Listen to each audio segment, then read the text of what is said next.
Go ahead, sell me this pen. Today I'm going to teach you how to sell anything to anyone, anytime. Now when it comes to selling, when it comes to closing, there is so many techniques and so many ways. Today I'm going to share with you 3 powerful secrets that you can use to sell anything to anyone. How do you turn something that's a commodity? How do you sell a product? How do you sell a service in such a noisy marketplace? Number 1. Understand this. People don't buy because of logic. People buy because of emotions, and they justify it with logic. I want to think of something that you want to buy in your life. It could be a car, it could be a house, it could be anything. I want you to picture that. Once you have that in your mind, I want you to ask yourself this question. Why do you want to buy it? Why do you want to buy that particular item? Maybe it's a new suit, it looks good on you. Maybe it's a new car or a new house. Maybe it's a vacation, but why do you buy it? I want you to dig a little bit deeper. If you peel through the layers, you'll realize you're buying emotions. Maybe you buy the item because of greed. You want to make money or you want to save money.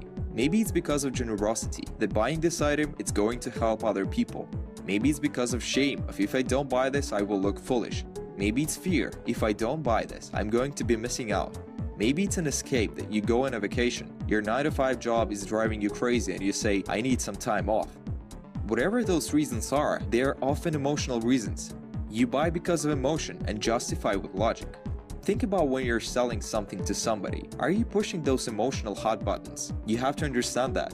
Don't push your product, don't push your services, don't push the features and benefits. Think about what are those emotions or hot buttons that you're pushing.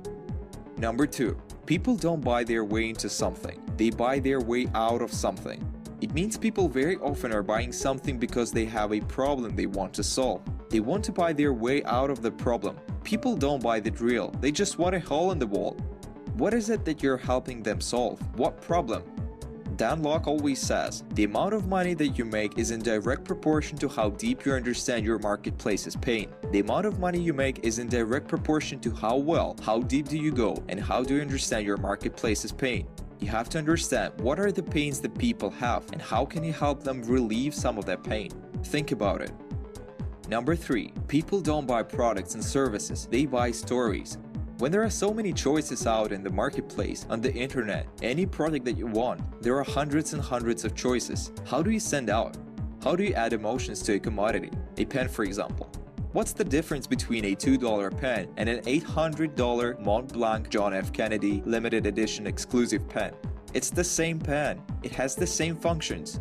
Suddenly, when you add the John F. Kennedy, the president, the story attached to a brand or a logo, it is 10 times more valuable. It is 300 times more valuable. That particular pen, all because of story. It writes the same. A $2 pen can write too. That's the difference. Think about what's the story. How can you inject stories into everything that you do? Maybe it's an origin story. How did you get started? Why do you do what you do? What are also the stories of your customers? Where are you using stories in your marketing in your business? How else can you use stories? Remember, facts tell, stories sell. Now, some bonus tips for selling online. Remember that you're selling to a person. When you're sending countless outreach emails each and every day, it's easy to forget that leads are people, but they are, and they want to be treated as such. Use yourself as a litmus test. Would you like getting this email? Would you appreciate this voicemail?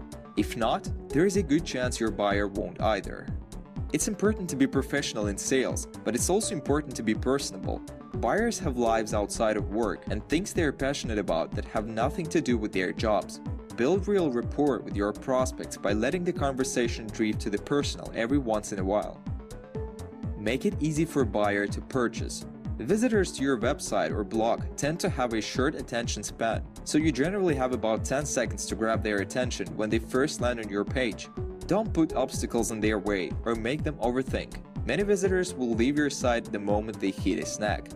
3 golden rules are: don't force visitors to register when they first visit your website. Don't make the navigation on your website or blog complicated to use. Put the navigation at the top of the page and keep it consistent. Don't make buying process long, and don't try to collect a lot of information from buyers. The more steps and information requested, the greater the friction, and the more sales you will lose as buyers abandon their purchase.